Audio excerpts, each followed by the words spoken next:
शुरू करेंगे। आज हम लोग अर्थव्यवस्था को देखेंगे, ठीक है। तो ऑटोमोबाइल्स और ऑटो कंपोनेंट के लिए पीएलआई स्कीम आई है, ठीक है। ध्यान रखें, पीएलआई का क्या मतलब होता है। पीएलआई का production link public incentive. Link production. Production link incentive, ठीक है। क्या होता है?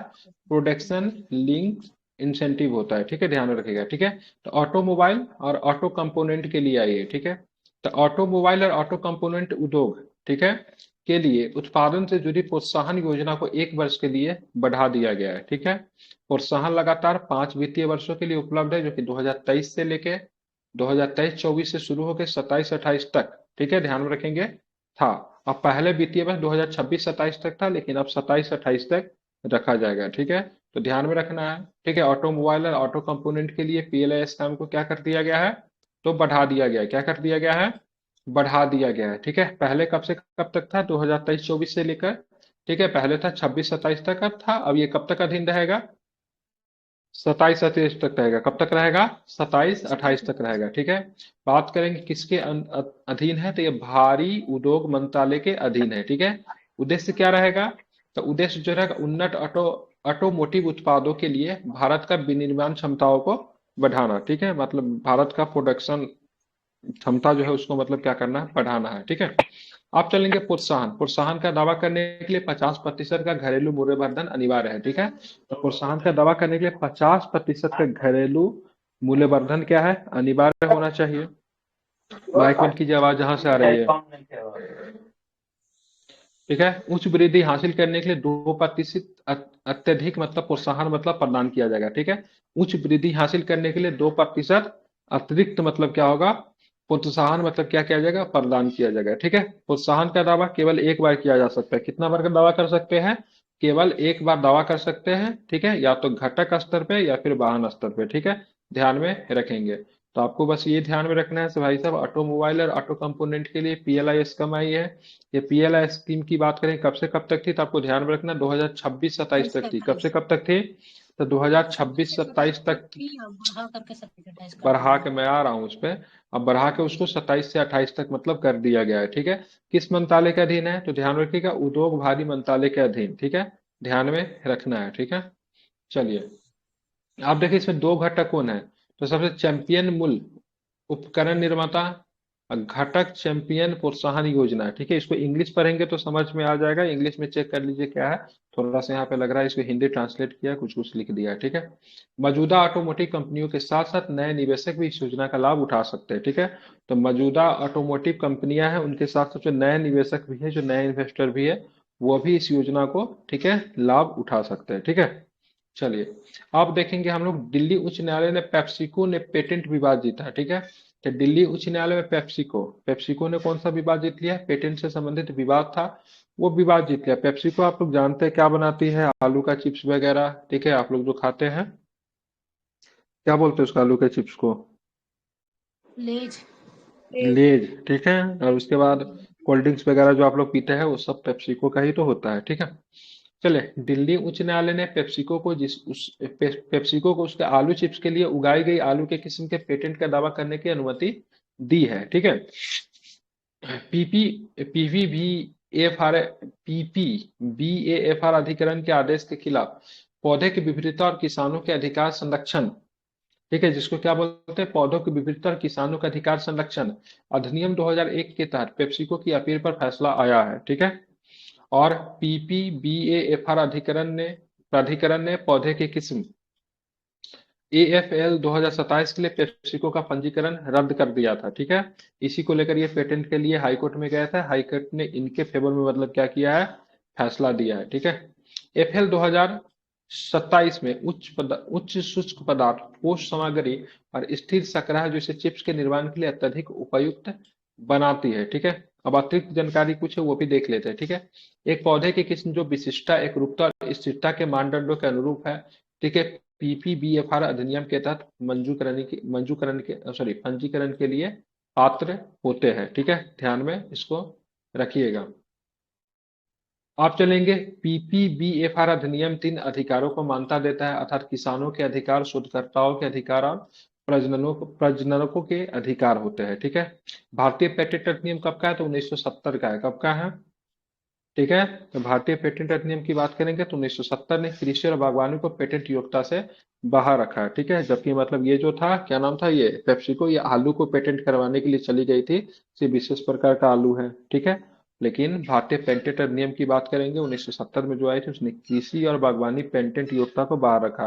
मतलब कोई ये नहीं कह सकता कि भाई साहब से मैंने ये विशेष प्रकार का आम उगाया है और इसका मुझे पेटेंट दे दो, क्योंकि ये संभव नहीं है। क्योंकि आपको ध्यान में रखना, भारतीय पेटेंट अधिनियम 1970 की बात करेंगे तो इसमें कृषि और बागवानी पदार्थ नहीं आता। ठीक है, मतलब किसी भी एग्रीकल्चर पदार्थ का पेटेंट नहीं करवाया जा सकता। एग्रीकल्चर पदार्थ के लिए क्या मिलता है, जीआई टैग मिलता है, जो कि किसी व्यक्ति विशेष का नहीं होता है। ठीक है, किसी राज्य का, किसी क्षेत्र का होता है, पेटेंट नहीं मिलता है। ठीक है, भारतीय पेटेंट अधिनियम कब का है, तो 1970 का है। ठीक है, इंपॉर्टेंट है प्रीलिम्स के लिए, इसको आप मार्क कर सकते हैं। ठीक है, ओडिशा के 7 उत्पादों को जीआई टैग मिला है। क्या मिला, ओडिशा के 7 उत्पादों को जीआई टैग दिया गया है। ठीक है, अब 7 उत्पाद कौन है ओडिशा के जिनको जीआई टैग दिया, उनके बारे में हम लोग देख लेते हैं। ठीक है, बहुत सारे उत्पादों को जीआई टैग मिला है। ठीक है, जो कि प्रीलिम्स के एग्जाम के मद्देनजर काफी अधिक इंपॉर्टेंट हो जाता है। ठीक है, देखेंगे सबसे पहले क्या लिखा हुआ भाई, कपटगंडा सॉल, क्या नाम है, कपटगंडा सॉल को मिला है। ठीक है, डोंगरिया कौन जनजाति द्वारा बुना जाता है, ये कौन सा है, डोंगरिया कौन जनजाति किस समूह में आते हैं, पीबीटीजी में आते हैं। ठीक है, पीबीटीजी में कितने थे, 18 राज्यों में कितने जनजाति को शामिल किया गया था, 18 राज्यों में 75। 75। कितने थे, 18 राज्यों में 75 जनजाति को पीबीटीजी के समूह में रखा गया था। ठीक है, और उसमें से ये डोंगरिया कोंड जनजाति की बात करेंगे तो ओडिशा का यही कोंड जनजाति, जिनमें मतलब नरबली की प्रथा विद्यमान थी। ठीक है, ध्यान में रखिएगा। ठीक है, सॉल के रूपांकन ज्यादातर रेखाएं और त्रिकोण होते हैं। ठीक है, तो इनको जीआई टैग दे दिया गया है। अब लांजिया सौरा पेंटिंग को भी जीआई टैग मिला। कौन सा पेंटिंग को, लाजिया लांजिया सौरा पेंटिंग को जीआई टैग मिला है। यह एक मितिचित पेंटिंग है जो कि लांजिया लांजिया सौरा समुदाय, ये भी एक पीबीटीजी समुदाय के द्वारा बनाया जाता है। ठीक है, तो इंपॉर्टेंट हो जाता है पीबीटीजी को लेकर। ठीक है, तो लांजिया सौरा समुदाय जो है वो भी एक पीबीटीजी में आता है। डोंगरिया कौन जनजाति, वो भी एक पीबीटीजी के रूप में आता है। और डोंगरिया कौन जनजाति की तरह कौन सा सॉल बनाया जाता है जिसको जीआई टैग दिया गया, सॉल का नाम क्या है, तो क्या बताएंगे, कपटगंडा सॉल। ठीक है, और लांजिया सौरा समुदाय के द्वारा क्या बनाई जाती है, पेंटिंग बनाई जाती है। पेंटिंग का नाम कौन सा पेंटिंग है, क्या नाम है, मिति चीट पेंटिंग। कौन सी, मिति चीट पेंटिंग। ठीक है, आप देखेंगे कोरापुट काला जीरा चावल को जीआई टैग मिला है। ठीक है, ध्यान में रखेंगे। ठीक है, तो कोरापुट काला जीरा चावल को जीआई टैग किस राज्य का जीआई टैग मिला है, क्या बताएंगे, कोरापुट जिला चावल को, बिल्कुल। तो ध्यान में रखिएगा, इसको जीआई टैग दिया, उड़ीसा का दिया। इसे चावल का राजकुमार भी कहते हैं। तो इंपॉर्टेंट प्रश्न ये भी बन सकता है, इस चावल को क्या कहा जाता है, तो चावल का राजकुमार कहा जाता है। क्या कहा जाता है इसको, चावल का राजकुमार कहा जाता है। ठीक है, काम क्या आता है, तो इसका कुछ मतलब मेडिसिनियल यूज भी है। क्या है यह, तो हेमोग्लोबिन के स्तर को बढ़ाता और चपा चयापचय में सुधार करता है। ठीक है, तो ध्यान रखेंगे, इसे हम ये चावल का राजकुमार कहते हैं। और क्या करता है, हेमोग्लोबिन के स्तर को क्या करता है, बढ़ा देता है या फिर कम करता है, बढ़ा देता है। बिल्कुल। ठीक है, आप देखेंगे सिमलीपाल काई चटनी को जीआई टैग दिया गया है। ठीक है, सिमलीपाल काई चटनी, सिमलीपाल तो आप लोग जानते हैं उड़ीसा में पाने वाला अभ्यारण्य है। सिमलीपाल कहाँ पे है, उड़ीसा में है ना सिमलीपाल। ठीक है, तो इसके काई चटनी को जीआई टैग दिया गया। अब ये काई चटनी होता है क्या है, तो वाला सर। सिमलीपाल बायोस्फीयर रिजर्व में पाए जाने वाले चींटियों की चटनी है। क्या है, चींटी की चटनी बनाते हैं ये लोग। ठीक है, ध्यान में रखेंगे, और किसके साथ खाते हैं यही लोग जानेंगे। ठीक है, तो सिमलीपाल काई चटनी को जीआई टैग मिल गया है। सिमलीपाल कहाँ पे पाया, तो सिमलीपाल बायोस्फीयर रिजर्व में पाए जाने वाले एक विशेष प्रकार की चटनी है। ऐसा नहीं कि कोई भी चटनी का बना दिए। ठीक है, ये सिमलीपाल बायोस्फीयर रिजर्व में पाए जाने वाला चटनी है।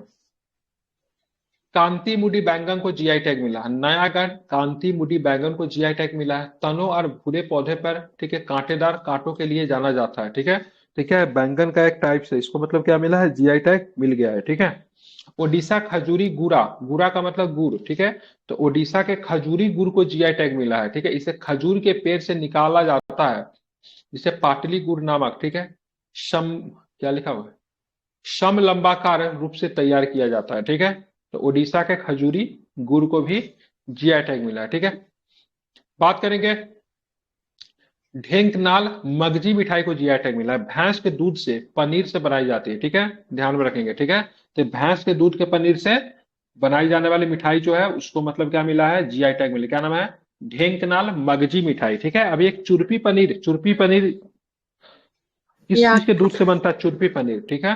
तो ये कहाँ का या था चुरपी पनीर जिसको जीआई टैग मिला है? चुरपी पनीर, अरुणाचल चुरपी पनीर, बिल्कुल अरुणाचल प्रदेश का चुरपी पनीर था जिसको अभी जीआई टैग दिया गया है, ठीक है। ध्यान में रखना है, ठीक है। और ये जो है कौन सा है? ये जो है ढेंकनाल मगजी मिठाई, ठीक है। इसको कहाँ का जीआई टैग मिला है? ओडिशा का, ठीक है। ध्यान में रखेंगे, ठीक है। आप चलेंगे आगे, देखते हैं, ठीक है। आप देखेंगे eastern eastern dedicated front corridor, क्या नाम है? Eastern dedicated front corridor, rail मंत्रालय ने, ठीक है, ईस्टर्न डेडिकेटेड फ्रंट कॉरिडोर के new new Pilkhani new Shambhu खंड पर, ठीक है, सफल परीक्षण की घोषणा की। इसके साथ ही ईस्ट डेडिकेटेड फ्रंट कॉरिडोर ईडीएएफसी वाणिज्यिक मालगाड़ी परिचालन के लिए तैयार हो गया है, ठीक है। तो पहले नहीं था, अब जाके ईस्टर्न डेडिकेटेड फ्रंट कॉरिडोर भी वाणिज्यिक मालगाड़ी के परिचालन के लिए तैयार हो गया है, ठीक है।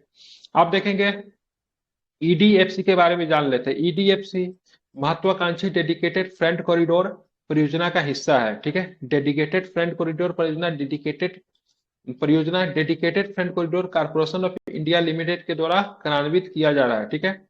ईडीएफसी की बात करेंगे तो साहनेवाल पंजाब से, ठीक है, सोननगर बिहार तक 1337 किलोमीटर दूरी तय करता है।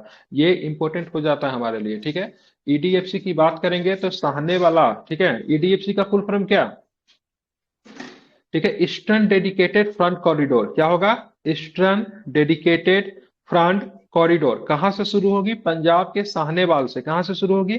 बोलिए सभी लोग, कहां से? साहनेवाल। पंजाब के हैं, पंजाब के साहनेवाल से यार, कहां तक चलेगी? सोननगर बिहार तक, ठीक है। दूरी कितनी है? ये आएगा 1300। एग्जाम में, ठीक है। हाँ, दूरी की बात करेंगे तो 1337 किलोमीटर इसकी दूरी है, ठीक है। अब किस किस राज्य से होकर गुजरेगी?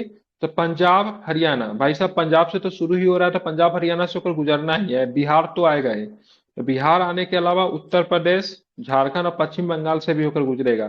तो कौन कौन से राज्य को कवर करेगा ईडीएफसी? ठीक है, बिहार, उत्तर प्रदेश, झारखंड, पश्चिम बंगाल, पंजाब, हरियाणा, ठीक है। तो ईडीएफसी से इतना फैक्ट आपको मिल गया, आपको इसको ध्यान में रखना। लंबाई कितनी है ईडीएफसी की? लंबाई कितनी है? 1300 किलोमीटर। 1337 किलोमीटर, ठीक है। इसको फंड कौन करेगा? ठीक है, इस परियोजना को फंड कौन कर रहा है? बैंक। ठीक है, कौन करेगा? विश्व बैंक। हाँ हाँ, पड़ेगा। अच्छा, आवाज नहीं आ रही, ठीक है। वर्ल्ड बैंक इसको फंड करेगा। कौन करेगा इसको फंड? फंड इसको वर्ल्ड बैंक करेगा, ठीक है। क्लियर? तो ध्यान में रखना है। तो ईडीएफसी की बात करेंगे, ईस्टर्न डेडिकेटेड फ्रंट कॉरिडोर होता है, पर परीक्षण किया गया। रेल मंत्रालय ने ईडीएफसी में new new Pilkhani new Shambhu खंड पर सफल परीक्षण किया। इसके साथ ही ईडीएफसी वाणिज्यिक मालगाड़ी के परिचालन के लिए तैयार हो गया है, ठीक है। अब ईडीएफसी के बारे में आप लोग जान ही लिए, ठीक है। ईडीएफसी साहने वाला पंजाब से बिहार के कहाँ तक चलेगी? तो बिहार के सोननगर तक चलेगी, ठीक है। आप इसे याद रखिएगा। लंबाई बता दीजिए एक बार और से, किन किन राज्यों से होकर गुजरेगी ये भी जरा एक बार हमें बता ही दीजिए, सेटिस्फेक्शन के लिए मेरे। किलोमीटर और पंजाब, हरियाणा, उत्तर प्रदेश, झारखंड, बिहार, पश्चिम बंगाल से होकर। बहुत बढ़िया, ठीक है, वेरी गुड, ठीक है। आप चलते हैं आगे, आप चलेंगे भारत की अन्य प्रस्तावित गलियारे देखिए। पूर्वी पश्चिम गलियारा कहां से कहां तक जाएगा? कोलकाता से मुंबई, हाँ, कोलकाता से उत्तर दक्षिण गलियारा कहां से कहां तक?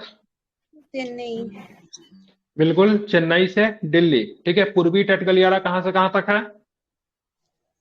खड़गपुर से विजयवाड़ा। सोननगर बिहार के किस डिस्ट्रिक्ट में है? सोननगर हमको भी नहीं पता है, एक बार चेक कर लीजिए।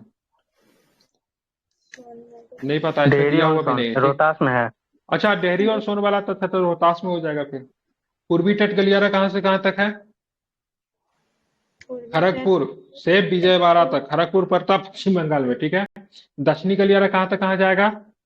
चेन्नई से मडगांव और गोवा। हाँ, ठीक है। कॉरिडोर का मतलब गलियारा होता है, ठीक है। तो फिर से एक बार रिपीट कीजिए, पूर्व पश्चिम गलियारा, कोलकाता से कोलकाता मुंबई। से मुंबई, ठीक है। दक्षिण गलियारा, बाकी लोग कहानी सुन रहे हैं क्या? हाँ, दिल्ली, चेन्नई, दिल्ली से चेन्नई कैसे याद होगा? पूर्वी तट गलियारा खड़गपुर से विजयवाड़ा, है विजयवाड़ा, दक्षिण गलियारा चेन्नई से, चेन्नई चेन्नई मडगांव से गोवा। चेन्नई मडगांव गोवा। बिल्कुल, चेन्नई मंडगांव से गोवा तक जाएगी, ठीक है।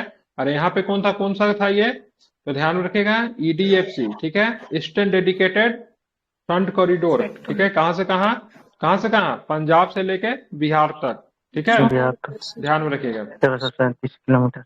1337 किलोमीटर, ठीक है। अब आता है सीबीआई, सॉरी क्या लिखा भाई, सीबीआरआई। सीबीआरआई इंडिया की रिपोर्ट में महाराष्ट्र प्रथम नंबर पे आया, ठीक है। तो सीबीआरआई लेकिन इंडिया ये रिसर्च ने, सोननगर बिहार में क्यों है? हाँ sir EDFC cover state of 1337 kilometre, जो साहिबाल से सोननगर बिहार तक ही है ना। हाँ हाँ, सर वही तो बताया। कोलकाता। कहाँ कोलकाता, हम ठीक। बोले कोलकाता, अरे इसके बारे में, मेरा पूर्वी पश्चिमी गलियारे कोलकाता मुंबई में जाती है, उत्तर दक्षिण गलियारे दिल्ली चेन्नई में है, अरे पूर्वी वो तट भी गलियारे आती है खड़गपुर जब पश्चिम बंगाल में। पंजाब से आइएगा ना वो उधर, तब तीनों रूट मतलब ये सब डिस्ट्रिक्ट क्रॉस अब करते हुए आएगा। कोलकाता को टच करती है कि नहीं करती, लेकिन बंगाल में तो जाती है, बंगाल होते हुए आती है, कोलकाता को टच करती है कि नहीं करती है वो नहीं मैटर, लेकिन बंगाल राज्य को टच तो करती है ये। ओके, ठीक है सर।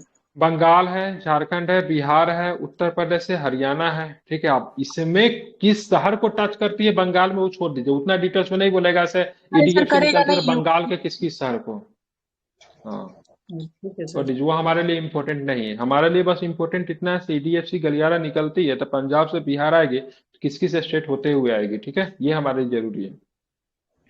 सीबीआरआई इंडिया के रिपोर्ट में महाराष्ट्र को प्रथम स्थान मिला। सीबीआरआई इंडिया रिसर्च ने एमएसएमई आर्थिक समृद्धि के इंजन को उजागर करना शीर्षक की एक रिपोर्ट तैयार की। इसमें महाराष्ट्र को 70% के साथ पहले नंबर पे है, तमिलनाडु 10% के साथ दूसरे नंबर पे है, उत्तर प्रदेश 9% के साथ तीसरे नंबर पे है। मतलब इन राज्यों की एमएसएमई हिस्सेदारी सबसे अधिक है। एमएसएमई का फुल फॉर्म क्या होता है,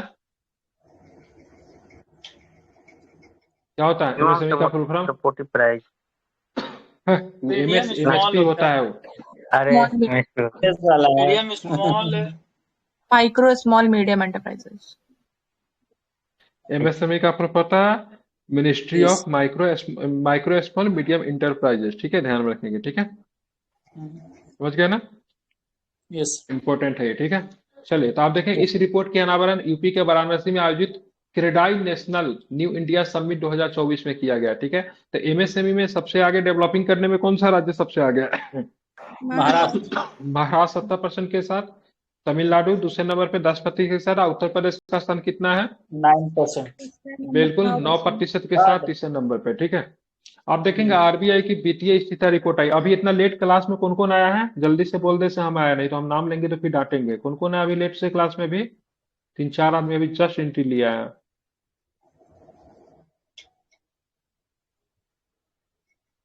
9:15, तो 9:15 अगर टाइम अगर लेट हो जाए तो हम टाइम दे दें, एकदम टाइम पे रहना है, ठीक है। ऐसा नहीं कि कभी भी आके, कभी भी ऑनलाइन क्लास है तो कभी भी आके एंट्री ले लिए, ठीक है, समझ गए ना, एकदम टाइमिंग से पढ़ाई कीजिए, डिसिप्लिन के साथ।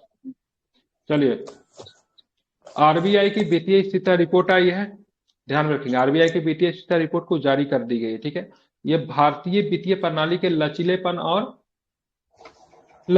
और संभावित जोखिमों के व्यापक मूल्यांकन प्रस्तुत करता है, ठीक है। भारत की घरेलू बजट में बदलाव पर भी प्रकाश डालता है, ठीक है। अब देखेंगे इस रिपोर्ट में क्या है, तो एफएसआर मतलब आरबीआई की वित्तीय स्थिरता रिपोर्ट है, में घरेलू वित्तीय देनदारियों के में उल्लेखनीय वृद्धि देखी गई, जो वित्त वर्ष 2012 में सकल घरेलू उत्पाद के 3.8% से बढ़ के 2013 में कितनी हो गई, तो 5.8% हो गई है, ठीक है, ध्यान में रखेंगे। ये 2013 का रिपोर्ट अभी क्यों दे रहा है भाई, ठीक है। और शुद्ध गैर निष्पादित परिसंपत्तियों में 0.8% की गिरावट और 16.6% का मजबूत पूंजी पर्याप्तता अनुपात सराहनीय है, ठीक है। तो आरबीआई की वित्तीय स्थिरता रिपोर्ट आई है, उसको आपको ध्यान में रखिएगा। ये 2012 आई थिंक 10 वर्ष पे आती है क्या, ये 2012 22-23 में से नहीं होगा सर, क्या पता, इंग्लिश हो वाला में सकता देखिए है तो क्या प्रिंट लिखा हुआ हुआ हो। है, इंग्लिश सर वाला में चेक कर 22-23 लीजिए, में है, 22 to 23 ही है सर। इंग्लिश वाला में, यह सर सेम है। ठीक है। तो 2022, तो वही तो बोल रहे, इतना लेट कर क्यों दे रहा है, ठीक है। तो 2022 सर में ये मतलब कितना था, सर 3.8%, हाँ, सर सही दिया है सर, सही दिया है। तो 2012-13 होगा। 24 तो सर आया ही है ना। अरे 12-13 दिया हुआ, 22-23 नहीं दिया हुआ है, आप ध्यान से देखिए क्या लिखा हुआ है। इसमें तो 22, 23 लिखा हुआ सर, लिखा हुआ वही इट्स तो हम बोल रहे हाईलाइट द थे। Shift in India. हाँ पढ़िए पढ़े पढ़िए, उसको सर। इंग्लिश पढ़िए, क्या लिखा हुआ? हाँ। It highlights a shift in India's household savings.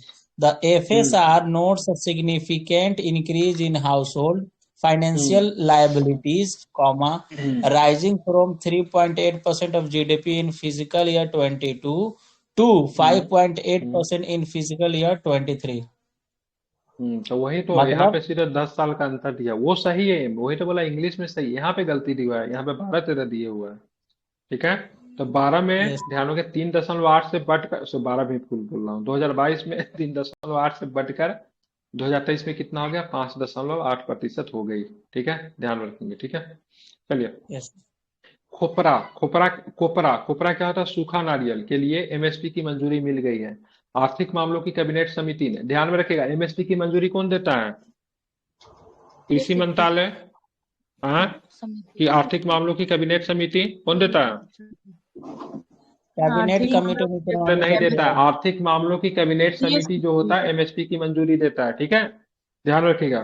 तो आर्थिक मामलों की कैबिनेट समिति ने 2024 सीजन के लिए कोपरा के न्यूनतम समर्थन मूल्य की मंजूरी दे दी है। ठीक है, एमएसपी का मतलब मिनिमम सपोर्ट प्राइस। ठीक है, जो कि गन्ना को नहीं मिलता है। ठीक है, गन्ना को नहीं मिलता है, बाकी सब फसल को, बाकी कुछ फसल को मिलता है। इसलिए 22 प्रकार के फसल को सारे मिलता है ना। एमएसपी में कितने टाइप के फसल है? हमको 24 लगता टोटल 24 आते थे। 24 प्लस गन्ना भी होता है। गन्ना को MSP है, अलग चीज दिया जाता है, FRP है। थोड़ा दिया जाता गन्ना है। को एफआरपी दिया जाता है। माइक बंद कीजिए, आवाज आ रही है। हम्म। एफआरपी है गन्ना के लिए। ठीक है, गन्ना इसमें नहीं है। ठीक है, एमएसपी वह गारंटीकृत राशि जो किसानों को तब दी जाती है जब सरकार उनकी उपज खरीदती है। ठीक है, एमएसपी कृषि लागत और मूल्य आयोग की सिफारिशों पर आधारित की जाती है। ठीक है, ध्यान रखें, एमएसपी की सिफारिश कौन करेगी? CSCP। एमएसपी, ये बिल्कुल ठीक है, ये ध्यान रखेंगे। हाँ ठीक है, तो कौन करेगी, तो ध्यान में रखना है। सीएससीपी तो कमीशन कृषि, हाँ फॉर सीएससीपी एग्रीकल्चर करती है। कोऑपरेटिव ठीक है, प्राइस। बिल्कुल ठीक है, ध्यान में इसको रखना, सीएसपी करती है। ठीक है, चलिए आप देखेंगे, जो उत्पादन लागत, मांग और आपूर्ति बाजार, मूल्य रुझान, अंतर फसल मूल्य समानता आदि जैसे विभिन्न कारकों पे विचार करता है। ठीक है, सीएपीसी। ठीक है, कृषि एवं किसान किसान कल्याण मंत्रालय का एक वैधानिक पैनल है। ठीक है, तो ये किसके पैनल के अंतर्गत आता है? तो कृषि एवं किसान कल्याण, मतलब कृषि मंत्रालय का अधीन ही आता है। ठीक है, लेकिन कृषि मंत्रालय घोषणा न करती है, उसका एक पैनल करता है जिसका नाम क्या है? इसका नाम है उसका CAPC। ठीक है, सीपी ध्यान में रखना है। ठीक है, CACP। ठीक है, ध्यान में रखना है। हिंदी में क्या बोलेंगे इसको? लागत कृषि और एवं मूल्य मूल्य आयोग। लागत आयोग। ठीक है, ध्यान रखिए। ठीक है, ध्यान रखिए, इसकी अस्तित्व कब आई? तो ध्यान में, जब भारत में हरित क्रांति आता है ना, तो उसी साल के आसपास आया। ठीक है, मतलब एक साल पहले आ गया, ठीक है। 1965 में आया। कब आया? 1965 में 1965। आया। ठीक है, ध्यान रखें, 1965 में आया। इंपॉर्टेंट है, पूछा जाएगा, कृषि एवं मूल्य लागत आयोग कब आया? तो 1965 में आया। भारत के प्रधानमंत्री की अध्यक्षता में आर्थिक मामलों की कैबिनेट समिति, ठीक है, एमएसपी के स्तर पे अंतिम निर्णय अनुमोदन करती है। ठीक है, तो ध्यान रखें, भारत के प्रधानमंत्री की अध्यक्षता में आर्थिक मामलों की कैबिनेट समिति। ठीक है, तो आप एमएसएमई तो अपना भाई बोल दिया से, चलो ठीक है। कोपरा जो है, जो कि मतलब कि नारियल का जो ऊपर का जो होता है, उस पे मतलब एमएसपी देंगे। ठीक है, एमएसपी देंगे। ठीक है, कृषि एवं मूल्य लागत आयोग ने इसकी घोषणा कर दी, लेकिन कृषि एवं मूल्य लागत आयोग के केवल घोषणा करने से नहीं होगा, उसके बाद प्रधानमंत्री की कैबिनेट समिति प्रधानमंत्री के समिति वाली किसके पास जाएगा? कैबिनेट समिति के पास जाएगा, जिसको क्या बोलेंगे? आर्थिक मामलों की कैबिनेट समिति के पास जाएगा, वहां से इसका अनुमोदन किया जाएगा। ठीक है, तो एमएसपी का फाइनली जो अनुमोदन कौन करता है? तो ध्यान रखिएगा, भारत के प्रधानमंत्री की अध्यक्षता में आर्थिक मामलों की कैबिनेट समिति जो होती है एमएसपी के अंतिम स्तर पे अनुमोदन करती है। इंपॉर्टेंट क्वेश्चन है, एग्जाम में आ सकता है। ठीक है, इसको ध्यान में रखेंगे सभी लोग। ठीक है, ठीक है। अच्छा कोपरा एक बार बता दीजिए क्या है ये। कोपरा नहीं जाता है? अरे ड्राई नारियल। नारियल सूखा देखें, ड्राई नारियल नारियल जो का ऊपर सूख का जो जाता है सूखा ना। नारियल।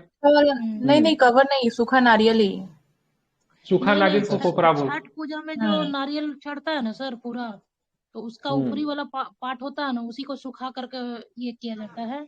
उसको कोपरा कहते हैं, उससे बहुत सारी चीजें बनाई जाती है। अरे उसको नहीं बोलते कोपरा, कोपरा सूखा नारियल ही होता है ना, कोपरा। हाँ हाँ, तो ड्राई नारियल जो है। सूखा गांव देहात नारियल का में गरी बोलते हैं, गरी गरी। नहीं नहीं, वो नहीं होता सर। जो अब जो आप भी सर होता होगा मिक्स देख में लीजिएगा, करके आप निकाल कोपरा पे लेते हम हैं ना, डिस्कस नहीं करेंगे। देख लीजिए क्या होता है, नहीं पता है क्या होता है जिसे कोपरा। हवन करते हैं वो वाला है। बस ध्यान में रखना है, कोपरा पे एमएसपी मिलना हुआ है, एमएसपी तय कर दिया गया है, ठीक है, कोपरा पे एमएसपी मिलेगा, ठीक है। एमएसपी के बारे में जो फैक्ट जो था उस पे हम लोगों ने, ठीक है, एमएसपी हर साल तय किया गड़ी जाता है, ही ठीक है, है, ऐसा नहीं कि, हाँ, पहले वो गूगल पर कोपरा दिखा था, रहा है, गड़ी ही है। लेकिन फिर गरी ही है ना, हाँ तो गरी ही है। हम्म। तो मतलब ऐसा नहीं से गड़ी है। गेहूं पे एमएसपी मिलेगा तो गेहूं पे एमएसपी एक बार फिक्स हो गया तो अब अगला साल का भी वही रहेगा, हर साल सीजन का घोषणा करना पड़ता है। तो एमएसपी का कीमत अगर मान लीजिए इस बार 29 रुपए किलो अगर गेहूं में बाय द वे कह रहे हैं, ठीक है, नेक्स्ट ईयर हो सकता है इससे कम भी सकता है, इससे ज्यादा भी हो सकता है, ठीक है। तो हर साल इसको घोषणा करना पड़ता है, ठीक है। Okay sir. चलिए अब चलेंगे, देखिए यहाँ पे लिखा होगा सीजन के बारे में चर्चा पक्का किया होगा, हाँ। आर्थिक मामलों की कैबिनेट समिति 2024 सीजन के लिए कोपरा के न्यूनतम समर्थन मूल्य एमएसपी को मंजूरी दे दी। तो 2025 के लिए भी देगी, 2026 के लिए देगी, मन होगा तो नहीं भी देगी, ठीक है। तो ये कोई ऐसा नहीं से एक बार फिक्स हो गया तो हर बार इसको मिलेगा ही। चलिए आप देखेंगे विज्ञान एवं प्रौद्योगिकी, ठीक है, अंतरिक्ष, आईटी, इन सब से प्रश्न को कुछ लेते हैं। तो ब्लैक होल न्यूट्रॉन स्टार की स्टडी करेगा, black hole sir neutron Hindi में स्टार, कुछ कुछ पॉइंट छूटा हुआ है, कुछ साइंस, कुछ पॉइंट छूटा हुआ, जैसे कि प्रेसिडेंट कंस्टिट्यूट और 16 फाइनेंस कमीशन इसमें दिया हुआ है सर, हिंदी में नहीं दिया हुआ है क्या? हिंदी के साथ बहुत भेदभाव होता है, हिंदी में बहुत कुछ छूटा हुआ रहता है, ठीक है। तो जहां पे लगेगा छूटा हुआ है तो इंग्लिश आप खोले हुए तो उसको पढ़ दीजिएगा, ठीक है, हम उसको हिंदी कर देंगे। चलिए आप देखेंगे अंतरिक्ष के बारे में पढ़ते हैं, तो ब्लैक होल न्यूट्रॉन स्टार की स्टडी करेगा, ठीक है। इसरो ने अपना नया polarimetry mission X-ray polarimeter satellite XPoSat 650 kilometre की सटीक गोलाकार कक्षा में स्थापित किया है, ठीक है। तो एक्सपोसैट को स्थापित किया गया है, एक्सपोसैट क्या है, सैटेलाइट है, ठीक है। किसके द्वारा स्थापित किया है एक्सपोसैट को, फाल्कन 9 से। ठीक है। फाल्कन फाल्कन 9 इसका कोई नहीं ले लेना हो, ठीक है, एक्सपोसैट फाल्कन 9 से तो नहीं ना गया हो, एक्सपोसैट क्या फाल्कन 9 से कौन सा गया है, एक्सपोसैट C-58 से जाएगा एक्सपोसैट। 3SD गया है, 3SD कुछ। तो एक्सोसेट क्या है, सैटेलाइट है, ठीक है, क्या, अच्छा इसरो का है, ठीक है। क्या सैटेलाइट है, ठीक है। फाल्कन 9 से ये नहीं गया, फाल्कन 9 से इड्यूसेट गया है, इड्यूसेट है ना सर, नहीं 3SD गया है। जो भी हो, एक्सोसेट सैटेलाइट है जो कि क्या करेगा, न्यूट्रॉन स्टार की स्टडी करेगा, ठीक है। एक्सोसेट भारत का पहला मिशन है जो चमकीले आकाशीय स्रोतों से निकलने वाले एक्सरे ध्रुवीकरण का विश्लेषण करने के लिए समर्थित है, ठीक है। इस मिशन का लॉन्च होते ब्लैक होल न्यूट्रॉन स्टार की स्टडी करने वाला दूसरा देश भारत बन जाएगा, ठीक है। तो पहला कौन देश है नहीं पता, लेकिन दूसरा देश क्या हो गया, भारत बन गया, ठीक है। तो ब्लैक होल न्यूट्रॉन स्टार की स्टडी करने वाला दूसरा देश भारत बना है। अब ब्लैक होल न्यूट्रॉन स्टार की स्टडी, ठीक है, एक्सपोसैट करेगा, ठीक है, ध्यान रखिए कौन सा सैटेलाइट करेगा, एक्सपोसैट करेगा। एक्सपोसैट का फुल फॉर्म क्या होगा, एक्सरे पोलारिमीटर सैटेलाइट, क्या होता है, एक्सरे पोलारिमीटर सैटेलाइट, ठीक है, ध्यान में रखेंगे। आप देखेंगे इसमें, देखेंगे एक्सपोसेट के अलावा इसरो ने पोएम का नाम का मॉड्यूल भी पेश किया है, ठीक है। तो पोएम नाम का मॉड्यूल को भी स्पेस में भेजा है। इसमें 2 पेलोड होंगे, कौन कौन पेलोड होगा, तो भारतीय एक्सरे पोलारिमीटर, ठीक है, जिसको पोलेक्स कहते हैं, पोलिक्स, ठीक है, एक्सरे स्पेक्ट्रोस्कोपी और समय एक्सपोसेट को भी इसमें भेजा गया, 2 पेलोड को इसमें भेजा गया। तो ये क्या करेगी मुख्यतः, ये एक्सोसेट जो गई तो क्या करेगी, ब्लैक होल न्यूट्रॉन स्टार की स्टडी करेगी। और भारत ऐसा करने वाला क्या देश बन गया है, तो दूसरा देश बन गया, ठीक है। इसमें पेलोड कितने होंगे, तो इसमें 2 पेलोड है, कितने पेलोड है, 2 प्लेट है, ठीक है। आप देखेंगे एक्सरे का ध्रुवीकरण, एक्सरे में विद्युत और चुंबकीय तरंगे शामिल होती है जो लगातार गति में रहती है, ठीक है, ध्यान रखेंगे। एक ध्रुवीकृत एक्सरे में एक ही दिशा में कंपन करने वाली तरंगे होती है। जब मैग्नेटर का ब्लैक होल एक्सेस उत्सर्जित करते हैं तो उन्हें सामग्री घने बादल का सामना करना पड़ता है। एक्सरे का विद्युत घटक एक परिवर्तित दिशा में एक प्रोटॉन उत्सर्जित करता है, क्योंकि अपकिरणन से गुजर रहा है, ठीक है। इस प्रक्रिया में नया फोटोन मूल और बिखरे हुए फोटोन के बीच में तल के लंबवत दिशा में मतलब क्या होता है, ध्रुवीकृत हो जाता है, ठीक है।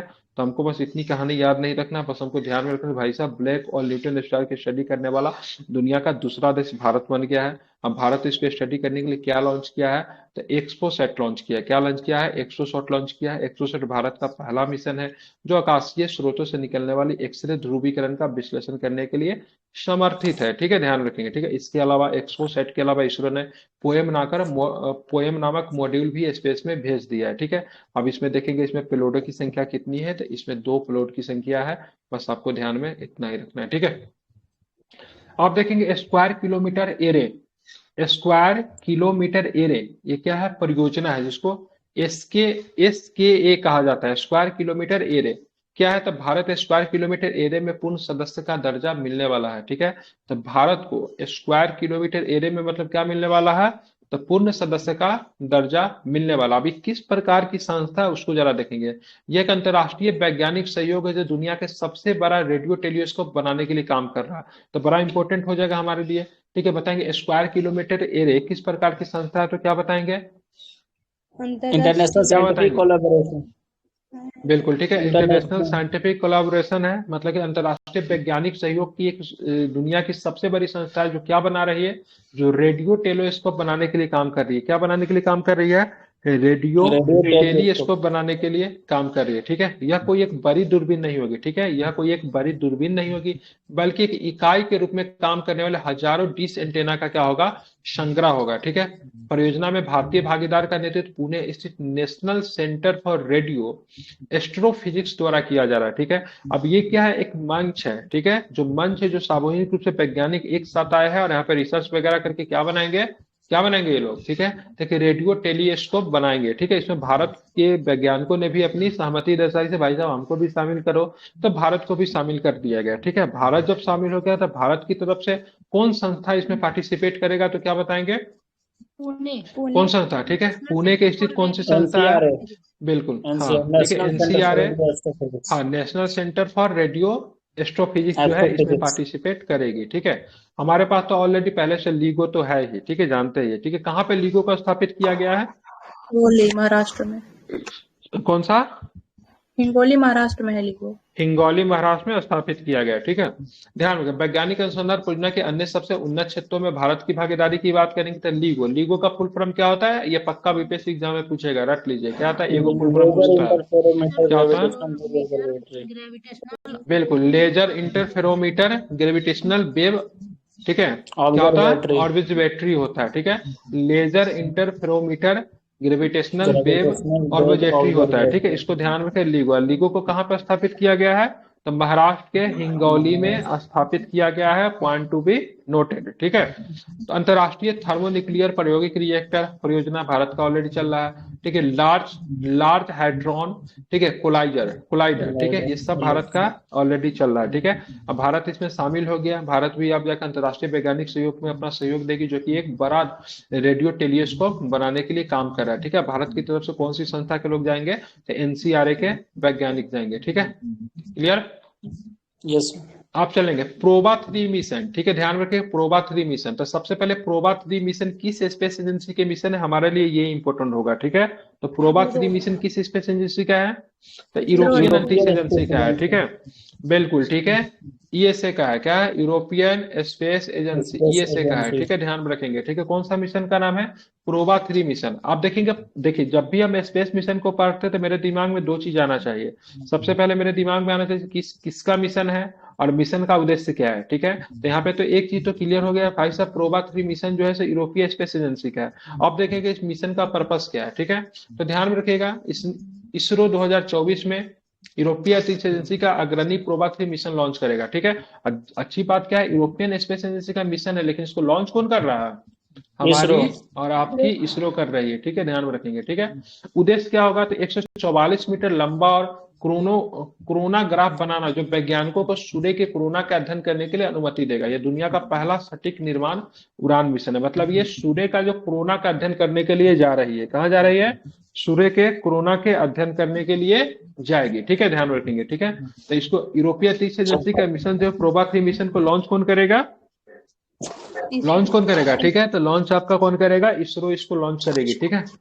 चलिए आप देखेंगे, कौन खटखट की आवाज कहां से आ रही है, रुद्र और अर्क परनोदक प्रणाली, ठीक है। परनोदक जानते हैं क्या होता है, रॉकेट के ईंधन को परनोदक बोला जाता है। रॉकेट में जिस ईंधन का प्रयोग करते हैं उसको क्या बोलते हैं? परनोदक बोलते हैं। ठीक है, तो रुद्र और अर्क परनोदन प्रणाली क्या है? दोनों को बंगलुरु स्थित, ठीक है, अंतरिक्ष स्टार्टअप बेलाट्रिक्स एरोस्पेस द्वारा विकसित किया गया है। रुद्र एक हरित परनोदन प्रणाली जो खतरनाक हाइड्रोजन को गैर विषैले पर्यावरण के अनुकूल परनोदक में स्थापित कर देगा। अर्का की बात करेंगे तो इलेक्ट्रिक इंजन पारंपरिक रासायनिक परनोदक के बजाय बिजली का उपयोग करता है। ठीक है, अर्का बेहतर ईंधन दक्षता और सटीक नियंत्रण प्रदान करता है। ठीक है, तो दोनों की बात करेंगे तो अर्क उद्युत और अर्क की बात करेंगे, दोनों को दोनों परनोदन प्रणाली है, दोनों को दोनों इन्वायरमेंट फ्रेंडली है। ठीक है, किसने लॉन्च किया है? तो बेंगलुरु में स्थित स्टार्टअप, ठीक है, बेलाट्रिक्स एरोस्पेस को द्वारा विकसित किया गया। किसके द्वारा विकसित किया गया है? बेलाट्रिक्स एरोस्पेस के द्वारा। किसके द्वारा? बेलाट्रिक्स एरोस्पेस, ये स्पेस के क्षेत्र में काम करती है। ठीक है, ध्यान में रखिएगा, स्पेस के क्षेत्र में भारत ने एफडीआई कितना दिया है? कितना स्पेस के क्षेत्र में हमारा एफडीआई है? 75% सर 100% एफडीआई हो गया था स्पेस के क्षेत्र में, एक बार चेक कर लीजिएगा। ठीक है, एक बार पूछा था ये क्वेश्चन, एक बार चेक कीजिए तो स्पेस के क्षेत्र में एफडीआई कितना है। अमेरिकी चंद्र लैंडर, ठीक है, अपोलो 17 लॉन्च करेगी। ठीक है, तो अमेरिकी चंद्र लैंडर अपोलो 17 को लॉन्च करेगी। ठीक है, अपोलो से कुछ याद आ रहा है? अपोलो जो था पहला अंतरिक्ष यान है जो कि चंद्रमा पर लैंड किया था। अपोलो का कौन सा सीरीज था वो? 11। अपोलो का कौन था? 100% हो 11 गया था। है। वही तो बोला 100% हो गया। हाँ, गलत होने बताएंगे हम। ठीक है, अपोलो 11 याद रखिएगा। अपोलो 11 जो था अंतरिक्ष पे उतरने वाली, सॉरी, चांद पे उतरने वाली पहली स्पेस थी। ठीक है, स्पेस क्राफ्ट। अमेरिकी चंद्रयान अपोलो 17 को लॉन्च करेगी। 1972 के बाद पहला अमेरिकी चंद्रयान अपोलो 17 लॉन्च किया जाएगा। ठीक है, लैंडर मॉड्यूल की बात करेंगे तो प्रेग्रीन कंपनी है। ठीक है, प्रेग्रीन है जो कि किसके द्वारा बनाया गया है? प्रेग्रीन लैंडर है। ठीक है, ध्यान में रखेंगे। ठीक है, एस्ट्रोबोटिक के द्वारा बनाया। किसके द्वारा? एस्ट्रोबोटिक के द्वारा। रॉकेट कौन सा है? किस रॉकेट का प्रयोग है? बल्कन का प्रयोग हुआ। बल्कन को किसने बनाया था? यूनाइटेड लॉन्च अलायंस बोइंग के द्वारा बनाया गया। ठीक है, लॉकडी का उत्तम उदाहरण है। लॉकडी क्या है जानते हैं? लॉकडी मार्टिन दुनिया का सबसे बड़ा हथियार बनाने वाली कंपनी है लॉकडी मार्टिन। ठीक है, तो लॉकडी की बात करेंगे तो दुनिया का सबसे अधिक हथियार बनाने वाली कंपनी है। ठीक है, और बहुत महंगी हथियार बनाते हैं लॉकडी मार्टिन। ठीक है, तो ध्यान में रखिएगा। तो यहाँ पे बाल्कन जो है इसका क्या होगा? रॉकेट होगा। लैंडर कौन होगा? लैंडर मॉड्यूल कौन होगा? प्रेग्रीन। क्या नाम है इसका? प्रेग्रीन है। प्रेग्रीन को किस कंपनी ने बनाया था? एस्ट्रोबोटिक ने बनाया। ठीक है, और परीक्षित रॉकेट की बात करें, बाल्कन को किसने बनाया था? यूनाइटेड लॉन्च अलायंस बोइंग के द्वारा बनाया गया, जो कि किसका है? लॉकडी का, मतलब एक संयुक्त उद्यम है। सफल होने पर इस मिशन में चंद्रमा पर किसी निजी अंतरिक्ष यान की पहली लैंडिंग भी शामिल होगी। ठीक है, अगर यह मिशन अगर सफल हो जाता तो चंद्रमा पर किसी निजी अंतरिक्ष यान की पहली लैंडिंग भी शामिल होगी। ठीक है, ध्यान में रखना है। आई थिंक शामिल हो भी गया ऐसा, मतलब सफल हो भी गया ऐसा दिए। लेकिन इंटोटिव मशीन्स के द्वारा बनाया गया ओडिसियस सफल हुआ है। ठीक है, ये तो नहीं था, चंद्रमा पे था कि मंगल पे था? ओडिसियस किस पे गया था? मार्स का है ओडिसीज। हाँ, तो मार्स पे सफल हुआ है, लेकिन ये अमेरिकी चंद्र लैंडर अपोलो 17 आती है टच करके नहीं, वो देखना पड़ेगा। ठीक है, अब देखें रोटेटिंग डेटोनेशन रॉकेट इंजन। क्या नाम है? Rotating detonation rocket engine. क्या है? तो नासा ने रोटेटिंग डेटोनेशन रॉकेट इंजन नामक 3D printed innovative professional system का सफलतापूर्वक परीक्षण किया। किसने? नासा के द्वारा। किसके द्वारा किया गया है? इसके द्वारा? NASA NASA NASA. ठीक है, ध्यान रखें, नासा के द्वारा। ठीक है, अब देखेंगे RDRI, इसका संक्षेप में नाम है। नासा द्वारा पहला इंजन है जो विस्फोट के रूप में गैस सुपरसोनिक दहन घटना का उपयोग करके जोर उत्पन्न करता है। ठीक है, एक नासा के द्वारा पहला मिशन है, पहला इंजन है जो विस्फोट के रूप में गैस सुपरसोनिक दहन घटना का उपयोग करके जोर उत्पन्न करता है। इस लाइन को इंग्लिश में पढ़िए तो क्या लिखा हुआ? डेटोनेशन है सर। नहीं, पूरा पढ़िए ना, जोर उत्पन्न करता है, क्या लिखा हुआ इसका English? RDRE is NASA first engine which generate thrust using a supersonic combustion phenomena known as a detonation। अच्छा, दोनों लाइन ठीक पढ़ है। दे सर। नहीं, हो 2 गया, पॉइंट। पढ़ लीजिए इसका। NASA has successfully tested 3D printed innovative propulsion system called rotating detonation rocket engine RDRE. Second में है RDRE is NASA first engine which generate thrust using a supersonic combustion phenomena known as a detonation. देखिए detonation का क्या लिख दिया है, जोर उत्पन्न करता है, मतलब इसे इस प्रक्रिया का डेटोनेशन कहा जाता है, मतलब देख रहे हैं क्या लिख दिया हुआ है। नहीं नहीं, वो कल तो तो सही हम है। थ्रस्ट थ्रस्ट के लिए जोर सही लिखा है सर, ऐसा कुछ गलत नहीं है। ठीक है, एक जो थ्रस्ट कल पैदा पढ़ कर रहे रहा थे, है क्या बस पढ़ वही। रहे थे, हाँ ठीक है, राजधानी परिवर्तन किया, ठीक है, तो वहां पे मतलब वहां पे क्वेश्चन क्या था, मतलब मोहम्मद बिन तुगलक ने राजधानी परिवर्तन कब किया, तो उसका मतलब होना मतलब उसमें इंग्लिश जो था जो ठीक था, when Muhammad bin Tughlaq change her capital, ठीक है।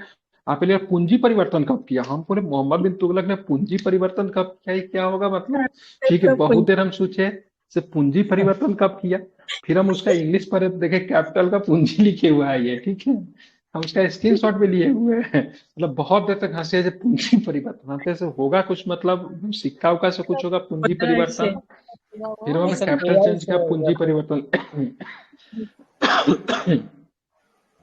अब देखें यूएई लूनर गेटवे स्टेशन 2025 में शामिल हो जाएगा, ठीक है, यूएई लूनर गेटवे स्टेशन में 2025 तक शामिल है। भारत अपना एक अंतरिक्ष स्टेशन बनाने जा रहा है, कब तक भारत का अंतरिक्ष स्टेशन बन के तैयार होगा? 2025 हम भी पढ़े थे। 40 2036। तक। सबका गलत है, सबका गलत है, और कोई? 2025 28 29 होगा सर, 29 होगा। 29 में से। 2035 ये हाँ सब हाँ 35। पढ़े हैं। भारत का अंतरिक्ष स्टेशन 2035 में बनकर तैयार होगा, ठीक है। यूएई की बात करेंगे, लूनर गेटवे स्टेशन 2025 में शामिल हो गया है। यूएई ने नासा के लूनर गेटवे स्टेशन में अपनी भागीदारी की घोषणा की है। अब देखेंगे तो यूएई जो है लूनर गेटवे स्टेशन में शामिल होगा, किसका है ये, तो ये नासा का है, ठीक है। अन्य प्रतिभागी राष्ट्र कौन है, तो भाई संयुक्त अमेरिका होगा, जापान है, जापान, कनाडा है कनाडा। और यूरोपीय संघ है, ठीक है। साथ में कौन शामिल हो गया, तो यूएई शामिल हो गया, ठीक है। गेटवे विश्व का पहला अंतरिक्ष स्टेशन जो चंद्रमा की परिक्रमा करेगा, ठीक है, तो गेटवे विश्व का पहला अंतरिक्ष स्टेशन होगा, लेकिन मतलब किसकी परिक्रमा करेगा, तो चंद्रमा का परिक्रमा करेगा, ठीक है, ध्यान में रखिएगा, ठीक है। डार्क ठंडा मैटर, ठीक है, सीडीएमए, इंग्लिश में क्या लिखा हुआ है सीडीएमए का, called dark matter. Cold dark matter, ठीक है, ध्यान रखें, वैज्ञानिकों ने, ठीक है, कोल्ड डार्क मैटर मतलब डार्क ठंडा मैटर का पता लगाने के लिए एक नया दृष्टिकोण खोजा है, ठीक है। सीडीएम एक काल्पनिक डार्क मैटर जो वर्तमान ब्रह्मांडल का मात्र 25% हिस्सा है, कितना है, वर्तमान ब्रह्मांड का कितना हिस्सा है, मात्र 25% 25%। हिस्सा है, ठीक है, ध्यान में रखेंगे। कितना इसमें बहुत सारा है कि थोड़ा ही है, 4 पॉइंट है। कितना क्वेश्चन और बचा हुआ है इसमें, 12 कोई ज्यादा पॉइंट नहीं, टोटल 3-4 है क्वेश्चन। वैसे। 12 पॉइंट हाँ, अब टोटल है। देखेंगे, ठंडा या गर्म इस तथ्य को संदर्भित करता है कि सीडीएमए के कण प्रकाश की गति में बहुत कम गति पर चलते हैं, ठीक है। सीडीएमए के लिए आशाजनक उम्मीदवारों में से एक वीकली इंटरेक्टिंग मैसी पार्टिकल्स है, ठीक है, ध्यान में रखेंगे, ठीक है। अब देखेंगे नासा ने मंगल हेलीकॉप्टर इंजेन्यूटिव को से पुनः संपर्क स्थापित किया। नासा ने मंगल हेलीकॉप्टर, ठीक है, इंजेन्यूटिव से पुनः संपर्क स्थापित कर लिया है। नासा ने मंगल हेलीकॉप्टर इंजेनिटी से दोबारा संपर्क स्थापित किया है। इंजेन्यूटिव किसी एक अन्य ग्रह पर संचालित नियंत्रित उड़ान भरने वाला इतिहास का पहला विमान है, ठीक है। तो ये बात करेंगे, ये हेलीकॉप्टर जो है इसका नाम क्या है, इंजेन्यूटिव, किसी अन्य ग्रह पर संचालित नियंत्रित उड़ान भरने वाला इतिहास का पहला विमान है, ठीक है। इंजेन्यूटिव ने बात करेंगे कब, मंगल ग्रह का कब अपनी पहली उड़ान भरी थी, 2021 में भरी थी, ठीक है, ध्यान रखेंगे। उसके बाद इसका संपर्क टूट गया था, फिर से इसका संपर्क नासा के द्वारा क्या किया गया है, स्थापित किया गया, तब से घूम ही रहा था ये। मंगल ग्रह पर नासा का रोवर का नाम क्या है, परसिविरेंस, ध्यान में रखेंगे, बहुत इंपॉर्टेंट है, कई बार एग्जाम में पूछा गया, ठीक है। मंगल ग्रह पर नासा का रोवर कौन है, परसिवरेंस, ध्यान में रखेंगे, परसिवरेंस, ठीक है। स्पेस है कि डायरेक्ट टू सेल, ठीक है, D2C, ठीक है, क्या है, direct to cell service launch किया गया, किसके द्वारा, स्पेस एक्स के द्वारा। स्पेस एक्स किसकी कंपनी है, टेस्ला। किसकी कंपनी है? एलन मस्क लॉन की कंपनी है, ठीक है। टेस्ला अलग कंपनी है, स्पेस एक्स अलग कंपनी है, ठीक है, ध्यान में अच्छा रखिएगा, ठीक है। यस सर, एलन हाँ, मस्क का ही है सर। आप देखेंगे स्पेस एक्स ने डायरेक्ट टू सेल क्षमताओं के साथ स्टारलिंक उपग्रहों का पहला बैच लॉन्च किया, जिसमें 6 उपग्रह को शामिल किया। स्टारलिंक, स्टारलिंक क्या है? तो इंटरनेट की सेवा देगी, ठीक है। कहाँ पे देगी? तो सैटेलाइट इंटरनेट की सेवा देगी, ठीक है। दो तरह का इंटरनेट होता है, ठीक है। एक होता है केबल इंटरनेट होता है, जो कि हम लोग अपने घर में उसका प्रयोग करते हैं, केबल के माध्यम से जुड़ा होता है। और एक इंटरनेट होता है सैटेलाइट इंटरनेट होता है। मान लो अमेजन के जंगल में आपको इंटरनेट सेवा लेना था, कैसे लेंगे? उसके लिए सैटेलाइट कौन है? सैटेलाइट इंटरनेट है, ठीक है। अब समुद्र के बीच में आपको इंटरनेट का सेवा कहाँ से मिलेगा? तो सैटेलाइट इंटरनेट के माध्यम से मिलेगा। तो भारत की तरफ से भी 2 कंपनी ऑलरेडी है, ठीक है। जैसे बात करेंगे भारत की तरफ से, ठीक है, एयरटेल भी सैटेलाइट इंटरनेट की सेवा देती है, लेकिन किसी विदेशी के साथ मर्जर है, ठीक है। और ऑलरेडी जियो ने भी अपना सैटेलाइट इंटरनेट की सेवा लॉन्च कर दिया है। वैसे जो है स्पेसएक्स का ये क्या स्टारलिंक जो है, वो भी सैटेलाइट इंटरनेट की सुविधा आपको देती है। यह स्टारलिंक को पृथ्वी पर कहीं भी स्मार्टफोन पर सीधे सैटेलाइट ब्रॉडबैंड कनेक्टिविटी देने की अनुमति देता है। कोई भूमि आधारित टावर इसके लिए जरूरी नहीं है, ठीक है। दुनिया के किसी भी कोने से आप सैटेलाइट इंटरनेट के एंजॉय कर सकते हैं, ठीक है। इसके अतिरिक्त स्टारलिंक ने अमेरिकी टेलीकॉम कंपनी टी मोबाइल के साथ भी साझेदारी की है, ठीक है। तो अमेरिकी टेलीकॉम कंपनी है टी मोबाइल के साथ भी इन्होंने क्या किया है? साझेदारी किया है, ठीक है। तो स्पेस एक्स ने डायरेक्ट टू सेल सर्विस को लॉन्च कर दिया। आप देखेंगे डायरेक्ट टू सेल सर्विस क्या होता है, मतलब दुनिया के किसी भी कोना में रहे और स्टारलिंक के इंटरनेट के अपने मोबाइल फोन में आप यूज कर सकते हैं, ठीक है। अब अमेजन के जंगल में चले जाए भाई साहब, जब आदमी जब घर से जब बाहर होता है, जंगल में कहीं पे भी होता है, सबसे बड़ी समस्या क्या होती है? मोबाइल इंटरनेट की समस्या होती है कि नहीं होती है? अगर इस सुविधा को अगर सबके फोन तक अगर पहुंचा दिया जाए तो खत्म, बहुत बढ़िया है, ठीक है। कहीं पे मोबाइल में सिम डालिए उस कंपनी का जिससे इसका जुड़ा होगा, अब दुनिया के किसी भी कोना में रहेगा, आपका इंटरनेट काम करेगा। तो ये काफी बढ़िया है, लाइफ काफी आसान हो जाएगा, ठीक है। इसरो द्वारा एमआरआईसी के बीच समझौता ज्ञापन, जैसे आप जियो का एयरटेल का सिम यूज करते हैं तो उसके साथ प्रॉब्लम क्या होता है? जहां पे उसका टावर होगा वहीं पे नेटवर्क आएगा, आएगा कि नहीं आएगा? इसके साथ सबसे यस अच्छी सर। चीज क्या है? इसको टावर से मतलब ही नहीं है। ये डायरेक्ट मतलब किससे काम करेगा? सैटेलाइट से काम करेगा। इसरो और सर एम एक्स्ट्रा आर एम क्या? पैसा मिलेगा सर एक्स्ट्रा ये?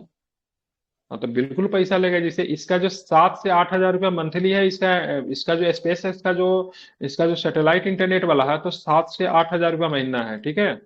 7 से 8 हजार रुपया महीना। नॉर्मल जो इंटरनेट आप केबल वाला यूज करते हैं कितना? 700 से 800 रुपया में आपको मंथली मिल जाता कि नहीं मिल जाता है? यस दस सर, गुना मिल का जाता है। अंतर है, ठीक है। तो इसरो और एमआरआईसी के बीच में समझौता ज्ञापन पे हस्ताक्षर हुआ है, ठीक है। समझौता ज्ञापन को जानते हैं? एमओयू बोलते हैं, ठीक है। मोमेंडर ऑफ अंडरस्टैंडिंग बोला जाता है। क्या बोला जाता है? मेमोरेंडम एमओयू, ऑफ ठीक है अंडरस्टैंडिंग। जी। हाँ, तो इसमें ओ जो होता है ना, छोटा होता है, ठीक है, वो इतना ही सा होता है। केंद्रीय मंत्रिमंडल ने संयुक्त रूप से एक छोटे उपग्रह के विकास के लिए भारतीय अंतरिक्ष अनुसंधान संगठन इसरो और मॉरिशस के रिसर्च एंड इनोवेशन काउंसिल के बीच में एक समझौता ज्ञापन पे मंजूरी दी है, ठीक है। किसके किसके साथ हुआ है? एमआरआईसी कहाँ की संस्था है? मॉरिशस की है। कहाँ की है? मॉरिशस की। इनका समझौता किनके मॉरिशस। साथ हुआ है?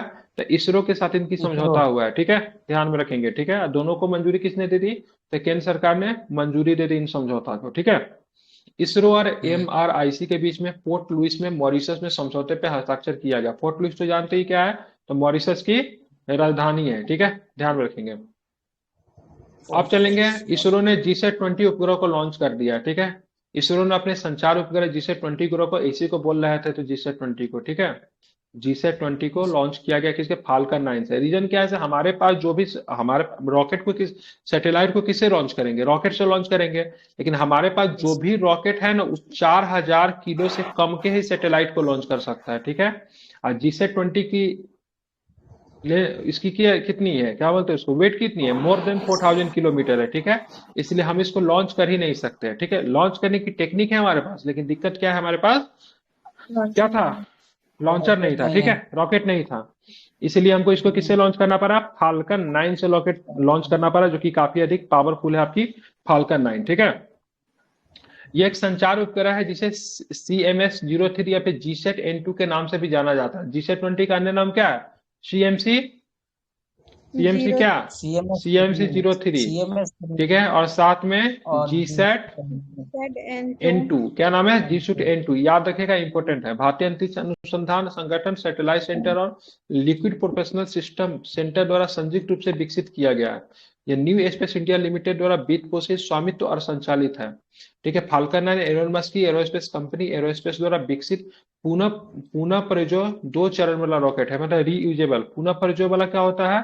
रीयूजेबल होता है। मतलब क्या, जैसे कि मान लीजिए फाल्कन 9 ने ईडीसैट को लॉन्च कर दिया, लॉन्च करने के बाद ये ऐसा नहीं से फिर से खराब हो जाएगा, ठीक है, फिर से मतलब ये लैंड करेगा और फिर से किसी दूसरे सैटेलाइट को लॉन्च करने में इसका प्रयोग किया जा सकता है। ठीक है, इसको बोलते हैं पुनः प्रजो। ठीक है, तो ये आपका स्पेस एक्स ने तो इसको डेवलप किया है, इसरो ने भी इस पे काम करते हुए इसरो को भी इन क्षेत्रों में सफलता मिल गई है। ठीक है, इसरो भी अब रीयूजेबल रॉकेट को फिर से लॉन्च कर सकता है। ठीक है, तो क्लियर, आज यहीं तक रहेंगे, कल के क्लास में हम लोग देखेंगे हेल्थ से। क्या? सर एक तो लॉन्च हो गया